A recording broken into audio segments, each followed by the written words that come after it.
my notes. I think I have like a thesaurus over here. That's a big book. I have a little tiny one, but it's funny because it's of SpongeBob. It like has SpongeBob on it. You know, yeah, on it. It's like Lisa Frank. Yeah. You know how they say in Mean Girls, it's like, her hair's full of secrets. It's like, my notes. My audience knows it's like, it's all about my notes. It's like, it's giving composition book, 5th grade. Like, all right, you ready? Yeah, I'm ready. In your head, you're in it, right? Yes. We don't want to cut off that beautiful face. Oh. Okay. Whew. It has been a morning. Okay. Whew. Okay. Okay, everybody. Here with Talk to Me Taylor, as you know, we are in the business of giving the people what they want. And what they want is a Forrest Gump 2.0 of celebrity world red carpet entertainment reporting and a hot ass bitch who is business savvy, is a business genius. Oh, goodness. And we are here to deliver for you. And actually, in all seriousness, it's been a little hardcore. You know, we've been dealing with some sensitive, heavier topics, and we're here today to, again, give the people what they want and lighten the mood. So I have with me Juliet Schroder, the Juliet to my Romeo, who we literally just met 2 days ago and hit it off like two tri-state housewife broads going on for hours. But let me tell you a little bit about Juliet before we get this party started. So she is the founder of the very successful platform Celeb Secrets. This bitch started her company at 15, okay?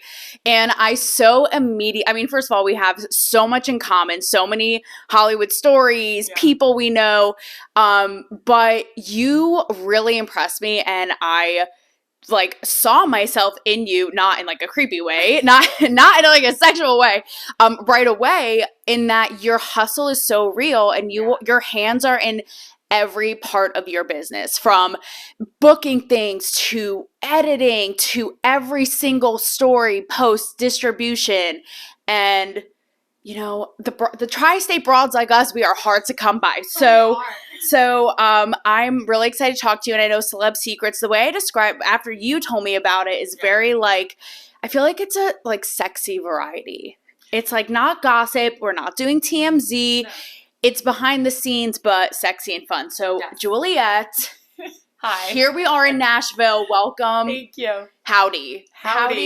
Holy shit. This is how real our commitment is. By the way, these are two hustling hoes, because I literally had a flat tire on my way here. I look like Annie M out in the Nashville windstorm, basically. And we were committed to make this happen. We have to. We have to. Like, it's what we do. Two women in entertainment, hustling. Like, we have to compare stories like we did. Oh my God. But on another level. Like, the waitstaff at Sonny's in Germantown did not ask for this. No, they were like, they ladies. Us. Well, first of all, so how we're going to do this today, guys, is I'm going to talk with Juliet about kind of like big picture, our stories, like celebrity and media and entertainment, like all the fun shiz you want to know. And then at the end, we'll kind of get into some buzzy pop culture topics right now. First things first, how is Jason Aldean's? This girl's like, she's with everybody. She's showing me videos with like doing parking lot magic tricks with Peyton Manning, like casually. Yesterday, she's trying that in a small town with Jason Aldean. Like, how was that? It was fun. It was in like a nice little intimate room. It was at the 8th room down in like Berry Hill. So it was a lot of his friends and family, a lot of music execs, a lot of PR people, journalists that we've seen. And they were just celebrating the song and everything like that. They had the big plaques. The food was there. The tequila was flowing. The whiskey was flowing. So like, we had a good time. It was fun. Okay. But what was funny, and we were talking about this, is how we were kind of like, I mean, I wasn't there, but in general, how the last minute thing will be like, oh, they're not doing interviews or not doing press. And I assume that kind of stitch went down because Jason knows he's going to ask about trying that in a small town. Like, they were talking about it. They were talking about it, and everyone was like, oh, yeah. So you didn't get to interview him? Or no. Was he like, were you hobnobbing? Were you hanging out? Were you like tipping your cowboy hat with him? I was not wearing a cowboy hat, but if you saw on Instagram, I was wearing a whole denim outfit, like a cutout bodysuit with jeans and glitter boots. I'm like, I needed to do that to try and fit like, you know, the country vibe, because you know me, I am not country at all. Like, born and raised in New York City, like grew up listening to pop music, like come down to Nashville and I'm like, what's a cowboy hat? Like this is a fantasy. It doesn't even sound or look real. So I try to embrace that every time I come down here. But yeah, he was mingling with a lot of people. You know, I was more by the bar area, having a good time. Taking it all in, getting the content that we need. But it was really fun. It's nice to hear like stories behind the songs. And that's the reason why I was down here this week. So there were 3 number 1 parties. Yeah. So on Tuesday, it was Corey Kent for Wild as Her, which is great. I think that's the name of the song. Is it called Wild as Her? You're asking like one country newbie to another. I'm like, the thing about the truck and the hat and the. I think it's Wild as Her. I'm going to. Oh yeah, no, it is. I do like that song. No, I do like that. It's a good song. Yes, yeah, it is. The truck Wild as the Her. Hair, the wind and the thing. Yeah, I like it's really cool because it was his debut single, and he was like a carpenter and like doing construction before that, and then like they got this song that was kind of a Morgan Wallen cast off, and you could hear it like when I listened to the lyrics and listened to the song. I'm like, this could have been something from Wallen in 2017, and it was. And it's just something that he couldn't record, so they gave it to him. And the way that he kind of like brought it to life, and it changed his career because now he's like a number 1 selling artist rather than just being in wherever he's from. I think Oklahoma or he's living in Texas.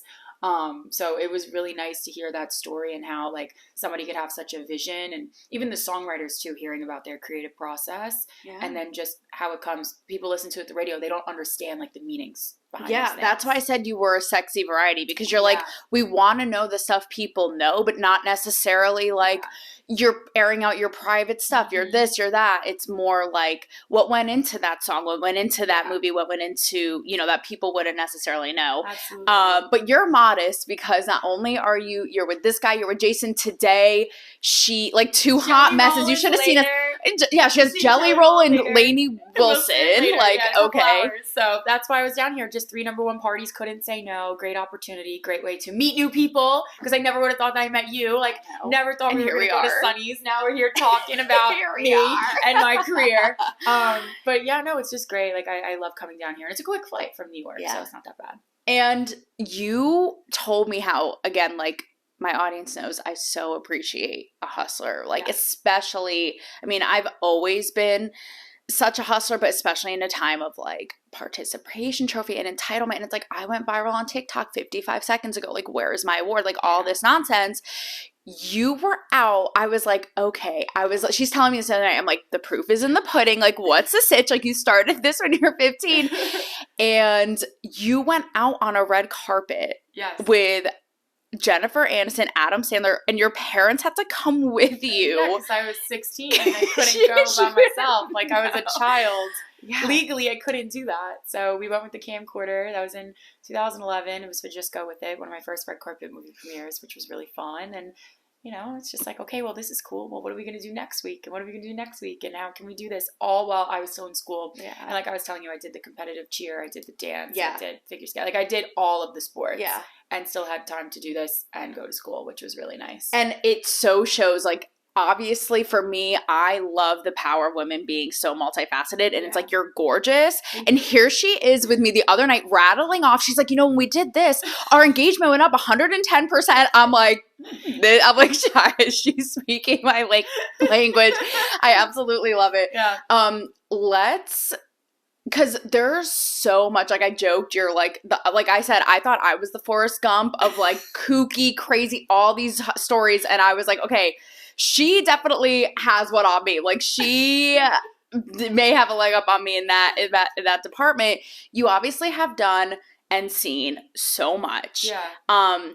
So there's no way that we could possibly, like, you could recount all your stories. Yeah. But just to give people, because I don't think people realize like the kooky chaos and madness that goes on, sometimes dysfunctional, sometimes unexpected and, spontaneous, that goes into what we do and celebrity and Hollywood and all the stories. So I would love just to give an insight into your world with something that kind of like really sticks out to you. Like, I'll start while you think on it. For me, I interviewed one time Morgan Freeman. I don't know if you've interviewed him. Like, yes, I have. Like the USA's grandpa, Yes. right? Like literally God and Bruce Almighty. The narrator of the world. The narrator of our lives. And he's promoting this big Paramount movie. Okay. And I sit next to him with a brown table of other reporters. And I'm fresh on the scene in LA. I'm wearing these like Abercrombie ripped up jeans, iconic, right? And there's holes, like, not crazy, like in the knee, whatever. And he sits right next to me, sure enough. And he's like, those, like, looking at me like perplexed, like, what is, like a grandpa would, like, what, like, yeah. like, what are those, your jeans are missing something. And he said something like, you know, that's strategic placing. And it wasn't at all creepy. It was so funny. It was like on my knee. Nothing like sexual. Turns out one of the women in the room complained to Paramount, like that was so inappropriate, da-da-da. It ended up becoming a national news story a couple years later when he came under fire for Me Too stuff. Outlets were like, oh, he objectified a female reporter. What's crazy was in that moment, it's on camera on my YouTube. I'm like joking with him about it. I'm like, he's leaving the room. I'm like, anything you want to say about my pants? And he's like, wear them. We high five. The whole room cracks up. But it ended up becoming like a Me Too story. And I wrote an op-ed being like, it really people, exactly. Like we're having fun here. Lighten up. So when was this? This was, man, I was fresh in LA like 2015, 2016. Okay. And then my op-ed was a couple years later, maybe like 2018 in Playboy. But yeah. That's crazy. So I'm curious to give these guys a similar insight, like just a story to you that really gives a view into your world. Yeah, I mean, I don't know if I have a specific story, but being a young woman starting at 15, so already at a disadvantage because I'm so young, already a woman, so that is also another disadvantage. Just like going in there, and I would bring my younger sister with me, so she's 3 years younger. So if I'm 15, she's 12, right? And we would go in with our little camcorder, and we'd go with like our questions prepared and everything like that. And there were people, they wouldn't take us seriously. They'd be like, who let these kids in here? Yeah. Why do they have time in here? Like, good luck. Like, and then you'd get like the older people, maybe the photographers or other reporters, like kind of being snubby, kind of like brush us off, like trying like educate us in a sense, be like, you're not supposed to do that. Or you're like, don't tell me what to do. I came here on my own merit, and clearly if the people are giving us access to it, they believe in us and they believe in our story. So I feel like I've just had a lot of that, and I feel like sometimes even now when I break into different verticals and different genres with whatever it may be, the reception might not be that great when I come in, just because again, what you look like, your attitude, this and that. I'm very fashion forward. So I'll come fully dressed and all the bells and whistles. And some people don't usually do that. So I think there's a lot of misconceptions in that space. But then even like you said, you sit and you talk to me and you're like, oh, your story's incredible. Like, you know what you're doing, this and that. So I feel like there are kind of a lot of stories with that where I come in and people are like, who is this? Or they'll be like, what is Celeb Secrets? Like, oh, we don't want to do this because we think it's a TMZ type. And I'm like, no, like, listen to my story, listen to our brand, listen to the community that I built with my brand. And I bet you a lot that you will enjoy our conversation. It'll be one of the best stories that's ever been turned around. And there are people that'll reach out to me and be like, I sent this to my family. Like, we printed out your feature and it's in our house. Like, there are so many like stories that I've gotten where it's like, thank you for telling my story, or thank you for meeting with me. So that's why I feel like it's worth it in a sense. But again, it's a grind. Like, you're never always going to get what you want. No. Like, you have to put in the work to get something back. I totally relate to being an independent one-woman show. Yeah. And it's not like the polished, the behemoths of like the the whatever with the cameraman and this. It's like, here we are. And when I similarly had my own platform and started it in LA, also like out of the box would go, with the selfie stick and really reinvented the wheel. Like, they were like kind of similar to you. Like, what is this? Like, what are we even doing? I'm curious for you, because I found a lot of the time it wasn't the celebrities were like so into it. They're like, oh, this is different, like grabbing the selfie stick along for the ride because they're bored of the same old shit. Mm-hmm. It would be their like team, their publicist or whatever, who would like cock block me and be like, what is that? So I'm curious, like, when you say you got that kind of pushback or whatever, and if you still do, like, do you find it's from the talent or from their team? Probably just the team, because they don't know like what it is. Mm-hmm. And it's not because, oh, we don't want this. It's people genuinely, if they don't know what it is, then like you're not going to understand it. But if you know what it is, then you're like, oh, come and do this. That's why I have so many relationships with different brands, different, agencies, things like that. Because once we work on a project and we show those deliverables, they're like, this is great. Like, this is awesome. And again, it's me. Like, I'm the voice behind it. I'm the one doing everything. It's not a machine. Like, it's not going to be out there to try and destroy someone's reputation. Because there are some reporters, and you've probably seen it too, in media sessions, roundtables, wherever you are, they'll like snoop in on something and then they'll use it to their advantage for a story, and then it really just kind of ruins whatever project they were doing or that person's character.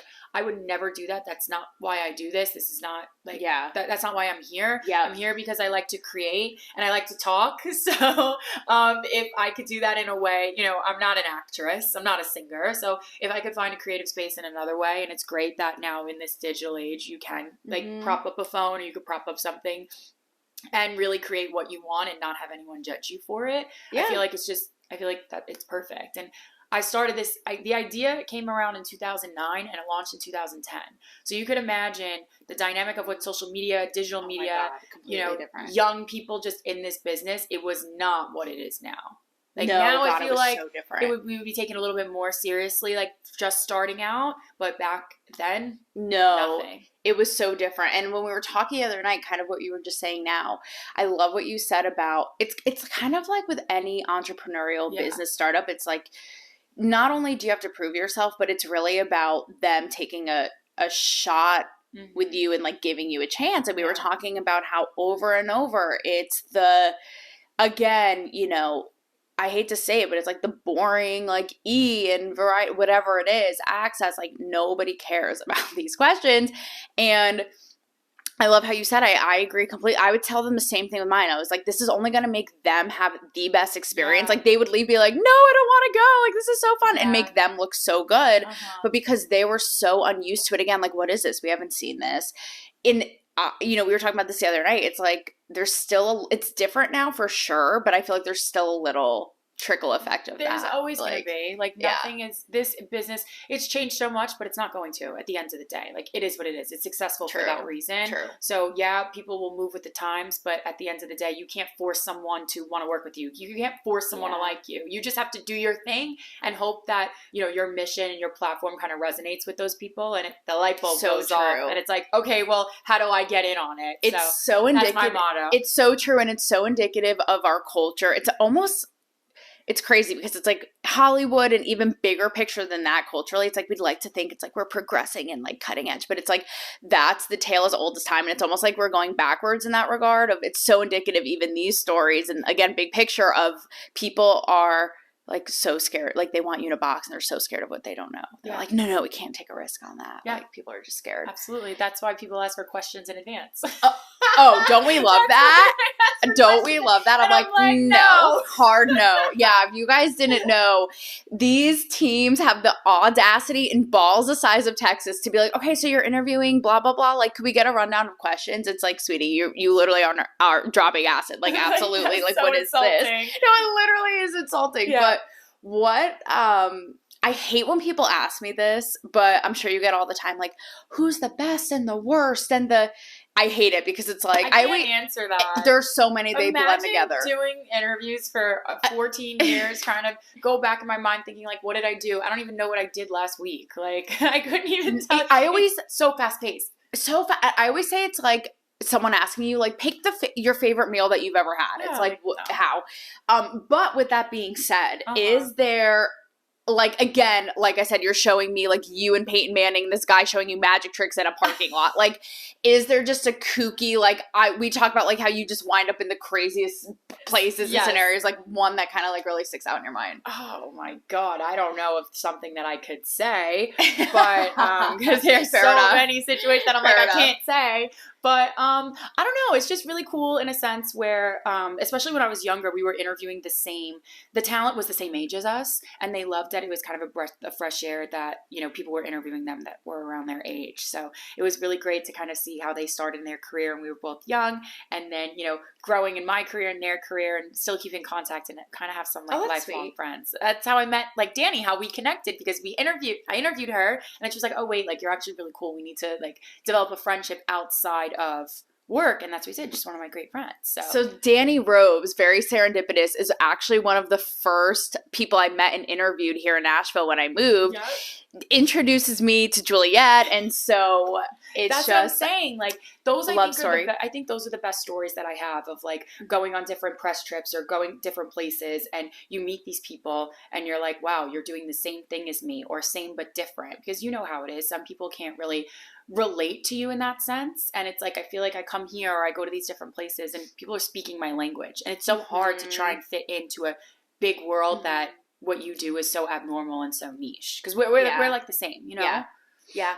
With that being said, something else that we have in common, I was like, we share a brain, like, okay, is that we both have taken, I mean, you have to evolve and change with the times, and both of us have taken a little bit of a pivot from solely like, what is the celebrity, like the celebrity, to like me more, you know, social, cultural, like political. You've talked about like lifestyle, like you can't solely depend on celebrity content. And I'd love for you to share with these guys like why that is. And like we were talking about, it's funny that like you could have a clip with like the biggest A-lister and it's like, okay, like it gets views, and then, or I could have a, you know, you could have a post, or I'll have a post going on a rant on my show solo that is 5 times that amount. So what do you think? Do you think it's like people are over this luster of celebrities because of the pandemic? Are they too accessible now with social media? Is it like, are they more uptight now? It's harder to get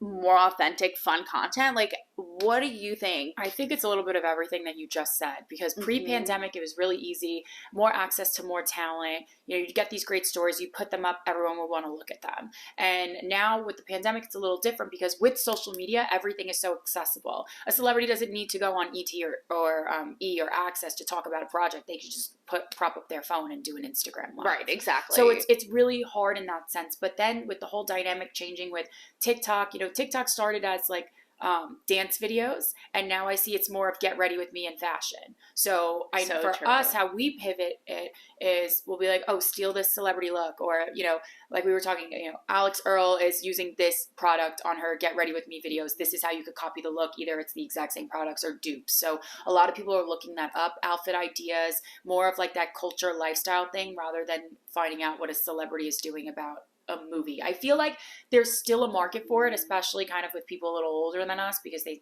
do still watch the TV, they still have the newspaper, the traditional media. But in the same vein, it's just the whole dynamic is changing. I started by interviewing teen celebrities. Can you even name one teen celebrity right now? So true. No. Are we old? No. Farts? No. Because I have this young and hip. I have this conversation with so many people that I started with, some of my good friends. They ran Popstar magazine, J14 magazine, all those different teams, Pop and Tiger Beat. We would go on all these press trips together and do all this stuff, and the content was completely different, and the celebrities, the teen stars were completely different, and they cared that we were there and talking to them, and we kind of grew with their career. But now there are no teen magazines out on the stands. If there are, no one really knows about it. Like what type of younger gossip for like the young Hollywood space, it's not a thing anymore. So just seeing how that market changed, and now what I'm doing, I never thought I'd be in Nashville covering country music, and 12 years later we're here, and it's one of our strongest markets. Like we have Celeb Secrets, and we have Celeb Secrets Country. Like never thought I'd be sitting front row at New York Fashion Week, never thought I'd be working with different beauty brands and clothing brands to go to different events. So it's just like, I don't know, it's just the landscape, and I don't know, everything that you said, it's a little bit of everything, and time will just tell what's going to be the next. Because people's attention span is just so tiny now that, like, look, Reels and TikToks, it's 60 seconds. No one wants to watch anything more than 60 seconds. No, exactly. And, you know, I'll look at retention rates when we do long form stuff, and they'll only get through half of it. And it's like, or is it because I'm not asking good questions, or is it because their attention span is not good? The attention span of ants, like it's really and they want something. There's always something that's going to be better. There's always going to be something bigger. There's always going to be something cooler, and I feel like that's just our dynamic now. So. Yeah, but you're smart, and like you pivot and go with. Speaking of, we're gonna get to pop, going country, all these people like Beyonce. We'll talk about going country, Lana Del Rey, Post Malone, all this, but something I found, because I'm like you, I always said I had like, it's so funny, country's like the thing now, because I always felt like I had one foot in, one foot out. Like my background, like yours, is more like I don't know, I feel film, TV, Hollywood, like music, yes, for sure. I'd cover the Grammys, but country music is a whole beast and ecosystem of its own.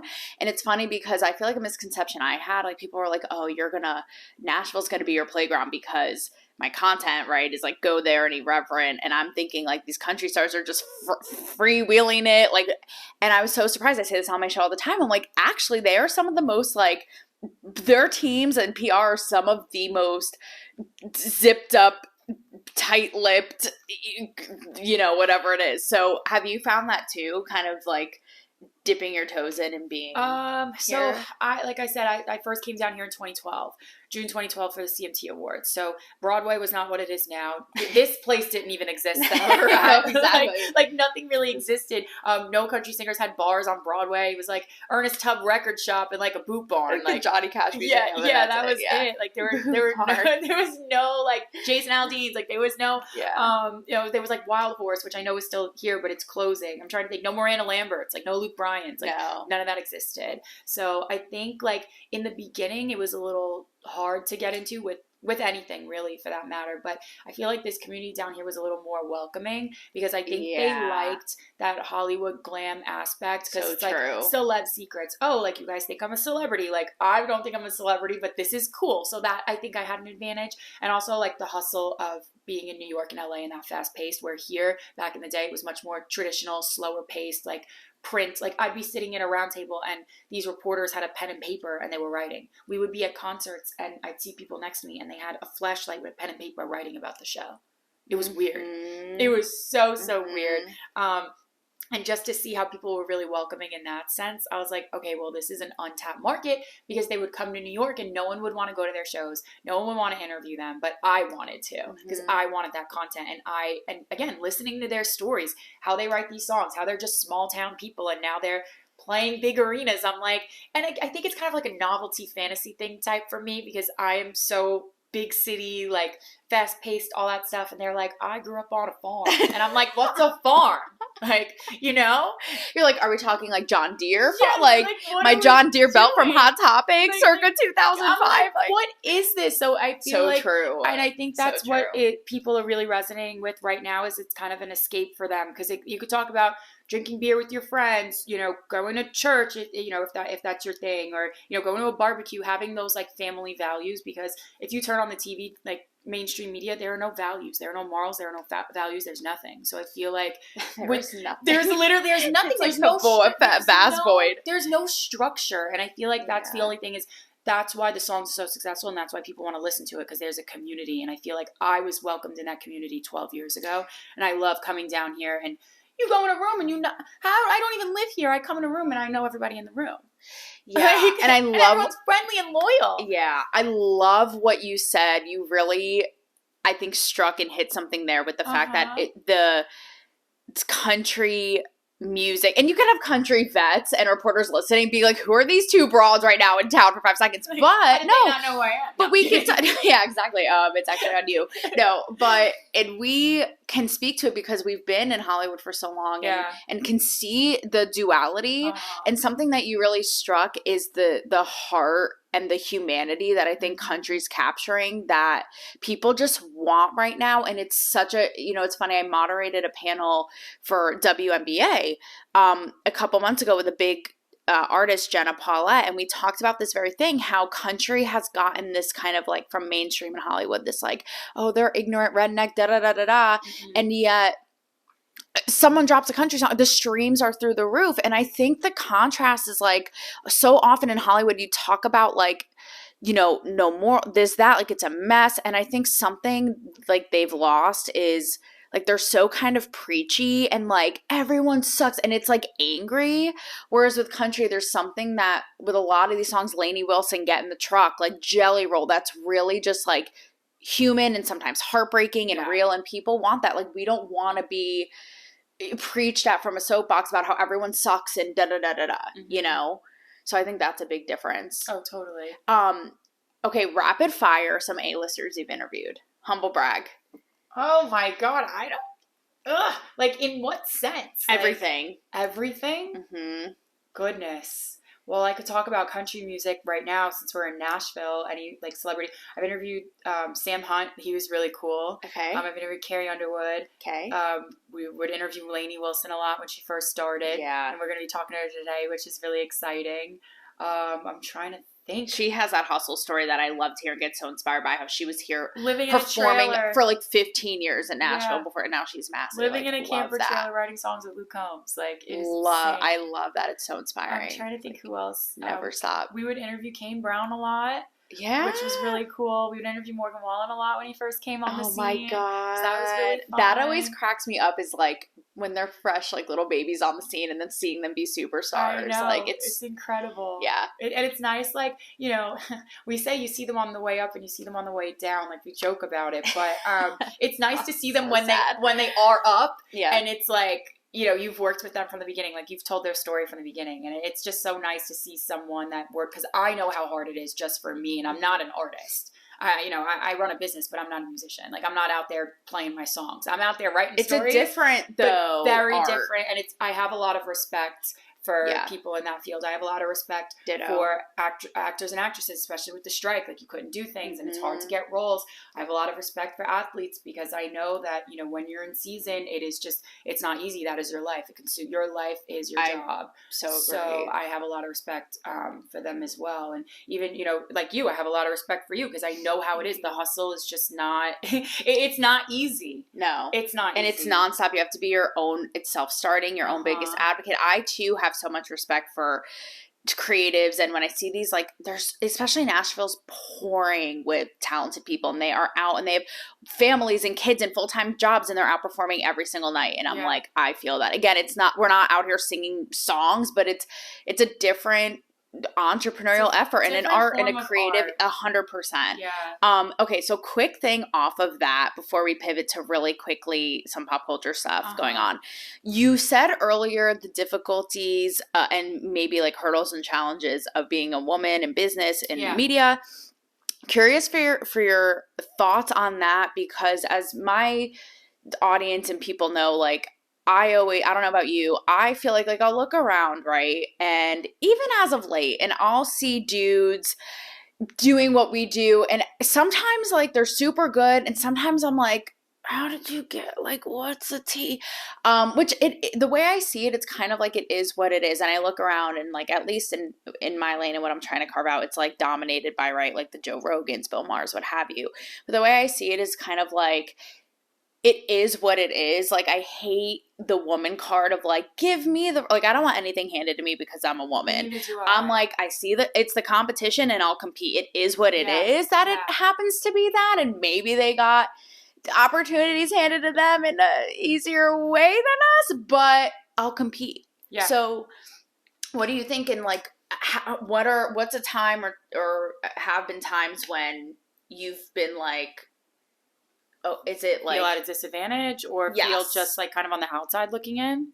At a disadvantage, if any. I don't know if I've been at a disadvantage. I've just felt sometimes where I wasn't really welcomed that much. And I'd say, like, kind of in sports, like covering sports, because it's very male dominated and you come all dressed and, you know, they're like, who is this girl? Like, what is she here for? What is she doing? What type of questions is she asking? So I feel like kind of sports, it's not something that I'm, like, really, really into, but we've done it a lot. Like, we've done Super Bowl events, like, we go to X Games, like, we've done the ESPYs, like, we hit the big ones when we need to, and I just feel like not the talent, like, chatting with the talent is just so easy. Our athletes, you'd say, that's easy. It's more of male, female. It's more of the people around you, and it's not the teams either. The teams are like, yeah, go talk to them, like, that they seem cool, like, go do that. It's more of, like, the reporters and people around you that they make you feel uncomfortable. It's like very territorial. It's and like also they with don't want you to fit in and they don't want you to feel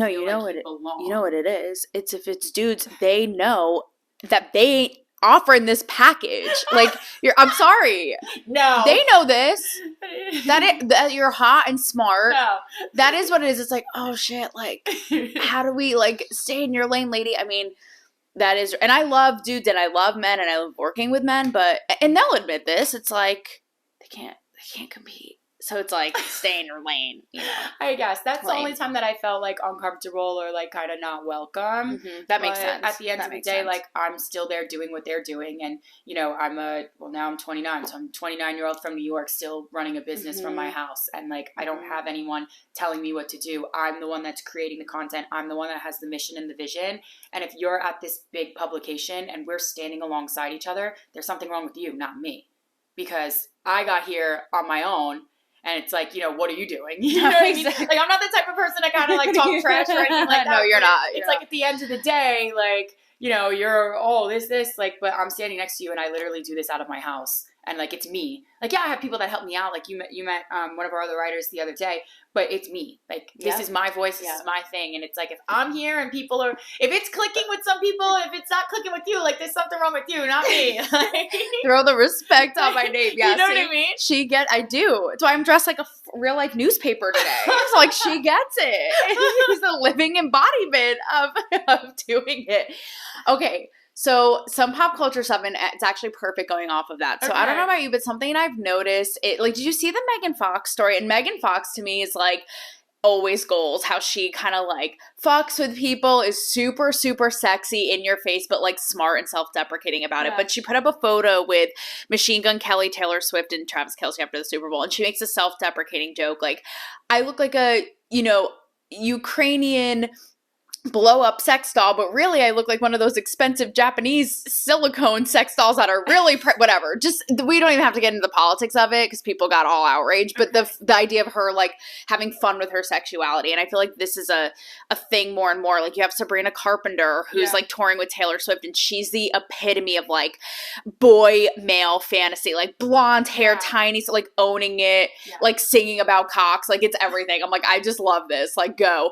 And then you have like Sydney Sweeney, we were talking about the other night, like, right, like owning her boobs and this whole thing. And even on the red carpet, like women being more and more provocative, like showing their nipples, whatever. So what do you make of that, like being in this for so long? Like, do you see that trend, and what do you, like, as a woman and a woman in this business, make of it on the whole? I don't know. I feel like if I would apply it to myself, you know, you do want to keep with the trends, you do want to embrace your sexuality, but at the end of the day, like, you have to be a lady, like you have to be respectful. So I feel like you could do it within limits. So I'm all for, like, you know, wearing the cutouts and the sheer outfits, because I love that. I feel like fashion is a form of art. Like, you see my closet, I have all different types of style. But I feel like it should be done with boundaries, just because, like, you know, you want to leave a little mystery. You want to be a lady and leave a little mystery. Like, that's the thing. Maybe it was just the way that I was raised, that I'm just like, okay, like, you know, I want to still be well respected and be proper. So I don't know, but I feel like you could dabble into it a little bit and just have balance.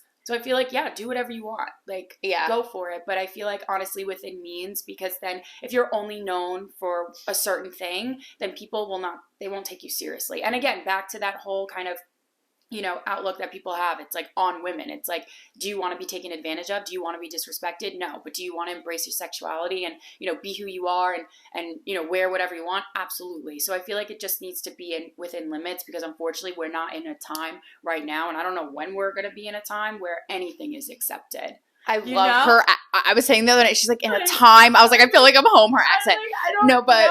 But it's so interesting you say that, because I'm a huge advocate, you know, as my viewers know, of women unleashing both like the Megan Fox thing. But it's so interesting you say this, because I was thinking of this the other day. I always say on my show, like, everything in moderation, like common sense. And our culture has gone like so kind of shameless and like gluttonous about so many things, and like extremes in so many areas. And I was thinking about it with this the other day, which is like, okay, like, how much is too much? And it's up to the individual, and that's fine.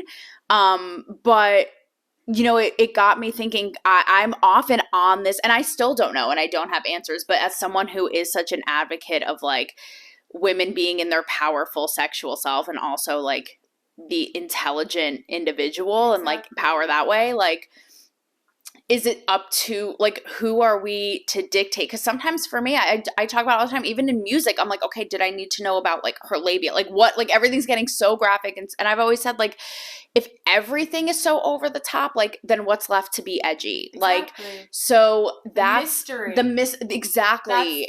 That's what made my whole, like, every part of my life. You, like, any of my friends, that they'll tell you, I want like, there's got to be some type of mystery. Like, you know, you could show off as much as you want, but, like, leave a little something. Leave people wondering, like, what is she really like? Like, what's her story? You know, leave a little to the imagination. That's, I feel like, the perfect way to describe it. And I always feel like, too, like, you always talk about, you were just saying how, like, what I'm comfortable with, or this person or that person, and that's always what I would advocate for at the end of the day. It's like, we've gone, like, so far down that, is it real? Like, I would just want it to be for the person's, like, healthiest, most powerful, like, empowered self, not just, like, I'm gonna go this, you know. But then it's like, are you capping, like, sexuality and expression? Like, are you putting, like, a limit on that? Or again, is it like, when is too much and it's just over the top and all the time? Like, that's, again, it's something I think about a lot. And there's a fine line. Like, what is that line? I don't know. I don't think anyone knows, but I feel like you could kind of get that gut feeling where you're like, I think this is a little too much. You know, and if, like, that's what I'm saying. It's sometimes like, I doing feel it to do that, it. and I'm like, all right, I think this. If I'm having doubts on it, then I'm not gonna do it. If I'm having doubts on what, like, outfit I'm gonna wear, or, like, what picture I'm gonna post, or, like, what I'm gonna wear when I'm filming, like, then I'm like, all right, I need to scale it back just a little bit. Not a lot, because I still want to, you know, express myself, but just in that little bit, because you don't want to have a bad reputation. You don't want to be disrespected. You don't want, like, your body and you know, how you're expressing yourself kind of overshadow your work, because at the end of the day, you're here because you're talented in your work, not by what facade you put on. You know what I mean? That's true. Yeah. That's why I would hate for it to go, like, so over the top with, like, everything so sexed out over the time, because I am, like, such a believer. Like, I've seen clips even recently where it's like, you know, to be like, women saying this, and women in media saying, like, you have to, like, look a certain way and be buttoned up to be respected. And I'm like, that's bullshit. Like, your brain will do the talking, right? And, like, you'll demand that respect. And so I would hate for, like, the over the topness to, like, ruin that and go, you know what I mean? Like, make it go backwards because, But I think fashion is the best way to express yourself. I love it. You know, I love it. I'll plan different looks for days. Like, I love it. But then at the end of the day, you know, if you are in a workplace, you just leave a little bit of imagination. A little mystery. A little mystery. Okay, last. Everybody and their mom is talking about, we are here in Nashville, everybody's talking about Beyonce going country. Yes. It's, like, super controversial, and whether or not you want to get into the politics of it. What do you think about it? I don't know. I think it's cool. Like, I saw Beyonce over at the Renaissance tour. I saw Beyonce this summer, and I saw Taylor Swift this summer. So I got to check out the two biggest tours, which is amazing because I love music. And Which one was better? Oh, God. Don't worry about upsetting Swifties. I do it all the time. I don't know. Like, I grew up listening to both because, like, New York City, you know, you have that pop music, but you also, the hip hop is very, like, it originated in the Bronx. Like, like, it originated in the Bronx. Like, I'm from Staten Island, but, you know, we have that. But, I don't know. I think the way that they both did the production was incredible, and it's just for a different market. Like, Taylor Swift is a completely different market than Beyonce. So I feel like in their markets, they did the best. Okay. Yeah. And what do you that's the answer. And what do you think about her? I think the song is catchy as hell. The thing is, I don't think people realize when they listen to country music, modern country music, there are a lot of 808s, there are a lot of hip-hop influences in it anyway. So, like, what does it matter who's singing it? What I love about it is, like, politics aside, is Beyonce she's from Houston. I love. Like, she's a Texas girl, so, like, what do you expect? Like, what do you expect? Like, you know, like, what do you expect? Like, there's always going to be that country roots and country influences. Like Meg Thee Stallion was at CMT Awards in April, and she's like, I'm from H-Town. Like, you know, I'm in Austin. Like, I'm having a great time. Like, I don't think people understand that when you're from the South, like, you're all around that country vibe. Yes and no. You know, like, you'll have that balance, but at the end of the day, it's more dominant rather than it being in New York or Pennsylvania or Connecticut or wherever. Which is crazy that now, like, country is such a big thing back at home. Like, do you see all the big names, like, come now? So funny. Weird. Yeah. Oh my God. So weird. The cowboy boots are coming out. And, like, Madison Square Garden in, like, cowboy hats. And it's like, where am I? Like, it's going mainstream. Full speed. No, exactly. Like, what vortex am I in?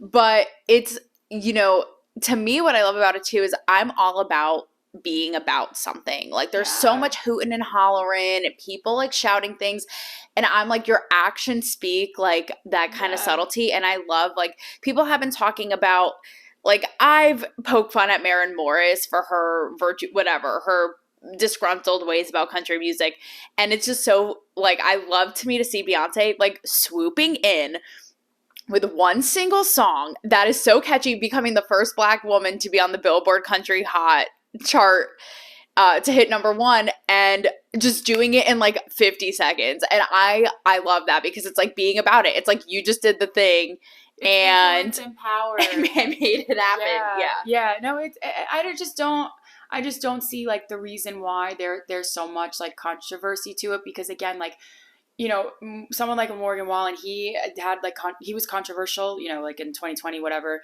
But like if you listen to his music, it's a lot of hip hop influenced, and everyone loves him and everyone loves his stuff. Like, it's really good. He's got songs with like Lil Durk, and like he's working with people that do make a lot of the hip hop songs out there right now. So it's just like, if you like him, like what's the difference? If I mean, it's not the same people working on it, but like if it's the same vibe, like what is the difference? It's so true. And I'm so not that person to be like, this is racist and that's racist. But like the people being so uptight about this and disgruntled, I'm starting to be like, wait, is it racist? Because I'm like, first of all, I always, like, art is art. And it's so good. It's like, who cares? Like, I know. Why are you going to cap art? There's a big controversy with like country radio, and they're like, they don't want to play Beyonce because she's Black, or they don't want to play Beyonce because she's Beyonce.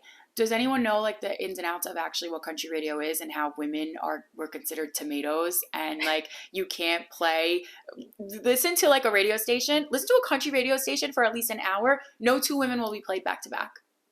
Think about it. Right? Yes. And well, I read the history of country radio, because I've been down here for a while, and I've listened to so many different stories, so many female artists. They will not play two women. I don't know if, like, I haven't listened to country radio recently, but within the past couple years, still to this day, if you look, even playlisting, women are not back to back. They're not.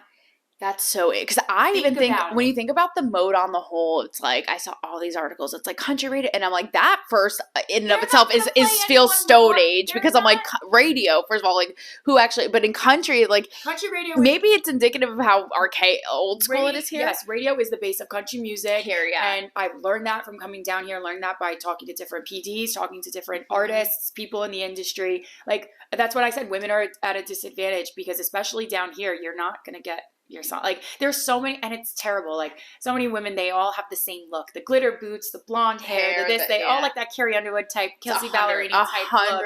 So it's like, what's gonna make you stand out? It's so true. And also, when you're at a disadvantage, when this is a male-dominated scene, when you think country music, who are you thinking? Like, back in the 90s, you'd say maybe Reba, you'd say Shania Twain, like all those people. But now, who is it? Like, it was Jason Aldean did win Artist of the Decade in ACMs in like 2020. Yeah. So it's like, you know, Keith Urban, Entertainer of the Year, Luke Combs, Entertainer of the Year. They're all men. So just to start like listening to country radio, it's already male dominated. Like, females already at the disadvantage. So like, unfortunately, she was already at a disadvantage with country radio. Like, I don't know what else to say. It's so interesting to me. Like, that radio is still the bar. Like, that to me is hilarious. But also, I was reading about it, like, all the ins and outs. It's like, you essentially have to, like, pitch it and get it, like, all the stuff that goes into it. And I'm like, all this for a radio? Like, what is this, Johnny Carson? Like, what? Radio tours. These artists I talk to, and I'm like, oh, so what have you been doing? They're like, oh, I'm on a radio tour. They have to go to these obscure cities and meet with these programming exactly, and pitch the music and play the music. You think a desk side is bad to do an interview on, like,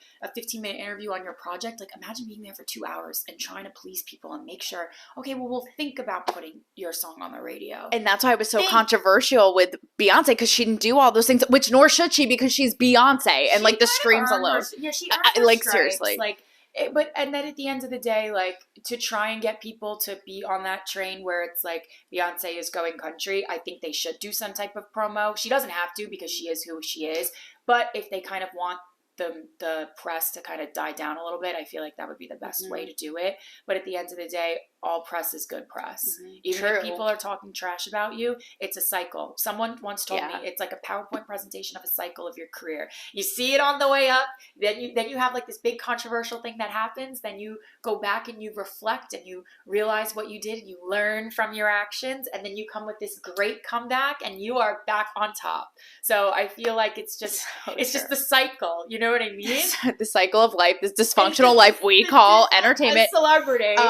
Perfect kind of cap on that, because we have to wrap in 60 seconds. What is next for Juliet Schroder, for Celeb Secrets? Like, where are you going? Where's the business going? I'm like, no pressure, 60 seconds. Booked and busy always, trying to see how we could keep things new and fresh, always trying to bring on new people on our team to really kind of give them a voice if they don't have it. So what we do is I built this when I was in high school and college, and no one would hire me. Like, I didn't have internships. Like, I was my own mentor. So if I could be a mentor for someone else, I'd really love to grow my team more and give people a voice where they could write their stories and interview big names to kind of give them that springboard. So that's something that really I want to do.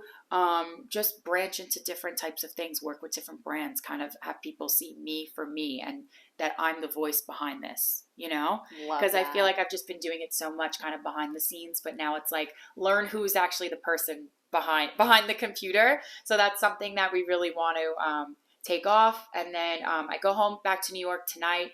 Then we'll go to Mammoth next week for the Mammoth Film Festival. So back in film and everything like that. I just go all over. And then, I don't know, festival season. So we'll be busy with music and always fashion. Always fashion. Spring trends, festival trends. Yeah, that's kind of what's She's next. moving and shaking and moving. Always in the same thing. Do you feel lazy? Because you should. So goodbye to Variety. Like, nice knowing you. Juliet is coming to snatch your wig. No. My friends call me Carmen Sandiego because they don't know where I am at any point of the day. They'll be like, wait, Juliet was in New York, but now she's in Nashville, and she's always hustling and always working. So that's the thing. I love that. I live and breathe my job. And it's funny you say that, because when I first saw your picture before I met you, I was like, who's this little Carmen Electra? Like, another Carmen. I was like, who is this brainy babe? But anyway, Juliet, That's the biggest compliment, by the way. See I was that? like looking it up like the next morning after you said it, and I was like, I see it. I'm telling you, Thank that is the power of the little sex pop brain that you are. That's it, everybody. Like, darn tootin', the two hustling tri-state girls here in Nashville. So happy we got to hang out at Sunny's and have this conversation. Here we are, and everyone could hear how unhinged it all is behind the scenes. Thank you, Julia. Anytime. Thank you. That was so much fun. That was great. Bye, guys. Yeehaw. Yeehaw. Yeehaw. I have these like huge boots, not to be mistaken with cowboy boots. Oh my God.